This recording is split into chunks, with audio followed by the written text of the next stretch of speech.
കൺമുന്നിൽ മരണത്തെ കണ്ട് ഇറാനിലെ യുദ്ധസ്ഥലത്ത് കുടുങ്ങിയ മലയാളി നാട്ടിൽ തിരിച്ചെത്തി. തിരൂരങ്ങാടി AR നഗർ സ്വദേശി അഫ്സൽ സുരക്ഷിതമായി നാട്ടിൽ തിരിച്ചെത്തി. മക്കളെയും കുടുംബത്തെയും കാണാൻ പറ്റുമെന്ന് ഒരിക്കലും കരുതിയിരുന്നില്ലെന്ന് അഫ്സൽ പറഞ്ഞു. നാട്ടിലേക്കുള്ള യാത്രയിൽ പോലും മരണത്തെ മുഖാമുഖം കണ്ടാണ് കപ്പൽ മാർഗം ഷാർജയിലേക്കും അവിടെ നിന്ന് നാട്ടിലേക്കും തിരിച്ചെത്തിയത്. തങ്ങളെ സുരക്ഷിതമായി നാട്ടിലെത്തിക്കാൻ സഹായിച്ച എല്ലാവരോടും അഫ്സൽ നന്ദി പറഞ്ഞു.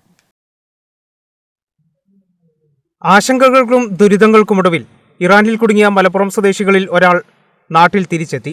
തിരൂരങ്ങാടി AR നഗർ സ്വദേശി ഇന്ദുമുള്ളൻ സെയ്തലവിയുടെ മകൻ അഫ്സൽ എന്ന 38-കാരനാണ് ഇറാഖിലെ യുദ്ധഭൂമിയിൽ നിന്ന് ദുരിതങ്ങൾ താണ്ടി നാട്ടിലെത്തിയത്. യുദ്ധം ആരംഭിക്കുന്നതിനും 4 ദിവസം മുൻപാണ് ഇറാനിലെ ടെഹ്റാനിലെത്തിയത്. പിന്നീട് വെള്ളിയാഴ്ചയാണ് യുദ്ധം ആരംഭിച്ചത്. ഇതിനിടെ മീറ്റിംഗുകൾ അവസാനിപ്പിച്ച് ഞായറാഴ്ച തിരിച്ചു പോരാനിരിക്കെയാണ് യുദ്ധം ആരംഭിച്ചതെന്ന് അഫ്സൽ പറയുന്നു. പിന്നീട് നടന്നത് മരണത്തെ പോലും മുഖാമുഖം കണ്ട ദിവസങ്ങളായിരുന്നു. തൊട്ടടുത്ത് മിസൈലുകൾ വന്നു വീഴുന്നത് കാണുന്നുണ്ടായിരുന്നെന്ന് അഫ്സൽ പറയുന്നു. ഓർക്കാൻ തീരെ ഇഷ്ടപ്പെടാതെ ആഗ്രഹിക്കാത്ത ഒരു സംഭവമാണ്. എന്നിരുന്നാലും എന്താണ് അവിടെ, കാരണം ആ സമയത്ത് പെട്ടെന്ന് നമുക്കൊന്നും മനസ്സിലാക്കാൻ പറ്റില്ല. മുകളിൽ നിന്ന് സാധനം വന്ന് വീഴുന്നു, ബ്ലാസ്റ്റിംഗ് നടക്കുന്നു, ഫുള്ള് പുക പോയിട്ട് ഇരുട്ട് പോലെ ഫീൽ ചെയ്യുന്നു. അതാണ് ഞങ്ങൾക്ക് മനസ്സിലാക്കാൻ പറ്റിയ സംഗതി. അതാണ് അത് എന്ത് സാധനമാണ് വന്ന് വീണിട്ടുള്ളതെന്ന് നമുക്കറിയാൻ പറ്റുന്നില്ല. പിന്നെ ദേശീയ മാധ്യമങ്ങൾക്ക് അറിയപ്പെടുന്ന സംഗതി അത്രയും വലിയ സാധനം അത് വന്ന് തുരുതുര ഒന്ന് വീയല്ലേ, അത് ബിൽഡിങ്ങിലേക്ക് വീഴുന്നു, ബിൽഡിങ്ങിൽ തട്ടുന്ന ബിൽഡിങ് ഇത് ചെയ്യുന്നുണ്ട്, പൊടിഞ്ഞ് വീഴുകയാണ് സംഭവിക്കുന്നത്. ആളുകളൊക്കെ ഭയങ്കര ശബ്ദം കേട്ടിട്ട് അവരൊക്കെ കരയുന്നതൊക്കെയാണ് കേൾക്കുന്നുള്ളൂ, പിന്നെ കാണാൻ പറ്റുന്നില്ല ഒന്നും.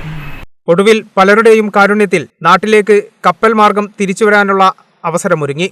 കപ്പൽ മാർഗം ഷാർജയിലേക്കും അവിടെ നിന്ന് നാട്ടിലേക്കും തിരിക്കാനായിരുന്നു പ്ലാൻ. ഇതിനായി അവസാനം നിന്നിരുന്ന യസ്ദ എന്ന സ്ഥലത്ത് നിന്ന് ഇന്ത്യൻ എംബസിയുടെ ഇവാക്വേഷൻ നടക്കുന്ന പോർട്ടിലേക്ക് നീങ്ങി. 15 മണിക്കൂറോളം നീണ്ട യാത്രയ്ക്കൊടുവിൽ പോർട്ടിലെത്തി കപ്പൽ കയറാൻ നിൽക്കുമ്പോൾ വീണ്ടും സ്ഫോടനമുണ്ടായി.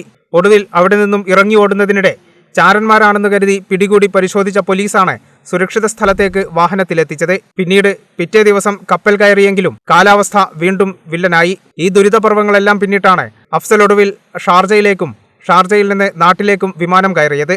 അതാലോചിക്കുമ്പോഴാണ് വളരെ മനസ്സിന് വിഷമം തോന്നുന്ന ഒരു സംഗതി. കാരണം നമുക്ക് ആദ്യ അനുഭവമായിട്ടാണ് ഇത് തോന്നുന്നത്. അവർക്ക് ഇടയ്ക്കിടയ്ക്ക് ഉണ്ടാകുന്ന ഒരു സംഗതി ആയതുകൊണ്ട് അവരൊക്കെ എങ്ങനെയാണ് ഇത് അതിജീവിച്ച് പോരുന്നതെന്ന് ആലോചിക്കാൻ പറ്റുന്നില്ല. വളരെ പ്രയാസം. പക്ഷെ എന്നിലും അവരുടെ ജീവിതത്തിന്റെ ഒരു ഭാഗമായിട്ട് മാറിയിട്ടുണ്ട് എന്നുള്ളൊരു ഫീലാണ് ഞങ്ങൾക്ക് വന്നിട്ടുള്ളത്. നമുക്കിത് ആദ്യത്തെ അനുഭവമാണെന്നാണ് യുദ്ധമുഖത്ത് കുടുങ്ങിയതിനെക്കുറിച്ച് അഫ്സൽ പറയുന്നത്. ഇറാനികൾക്ക് പക്ഷേ ഇത് ജീവിതത്തിന്റെ ഭാഗമായിട്ടുണ്ടെന്നാണ് താൻ മനസ്സിലാക്കിയതെന്നും അഫ്സൽ പറഞ്ഞു. ഇന്ദുമുള്ളൻ സെയ്തലവി സുഹറ ദമ്പതികളുടെ മകനാണ് അഫ്സൽ. ഷെഫിനയാണ് ഭാര്യ. 7 വയസ്സുള്ള ദിയാൻ, 2.5 വയസ്സുള്ള എനോറ എന്നിവർ മക്കളാണ്. കേരള വിഷൻ, തിരൂരങ്ങാടി.